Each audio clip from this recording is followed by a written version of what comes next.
সবাইকে রমাদানে অনেক অনেক শুভেচ্ছা। আজকে প্রথম রোজার ইফতারিতে যে খাবারগুলো আমি রেখেছি সেগুলো আপনাদেরকে দেখিয়ে দিচ্ছি। এখানে প্লেন পোলাও, যেটা চিকেন টিক্কার সাথে খাওয়া হবে, সাথে আছে কাঁচা চানা, ছোলা বুনা, বাচ্চাদের পছন্দের সস, আপেল, সালাদ, আজওয়া এবং মরিয়ম খেজুর, মেলনে। আর ফ্রাইয়ের আইটেমের মাঝে আছে এখানে চিকেন ফ্রাই, আলুর চপ, সমোসা, আলুর পাকোড়া, পেঁয়াজু, গার্লিক সস,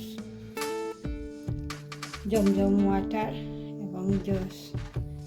আর ইফতারের পেঁয়াজু, সমোসা, আলুর চপ কিংবা প্লেন পোলাও এগুলো কীভাবে বানাতে হয় সেটা দেখতে চাইলে ডলি কবি ইউটিউব রেসিপি চ্যানেলে সব ধরনের খাবারের ফুল ভিডিও আছে, চাইলে আপনারা দেখে নিতে পারেন। সেই পর্যন্ত সবাই ভালো থাকেন, সুস্থ থাকেন। ইনশাআল্লাহ আবারও নতুন কোনো ভিডিও নিয়ে আপনাদের সামনে হাজির হব। আল্লাহ হাফেজ।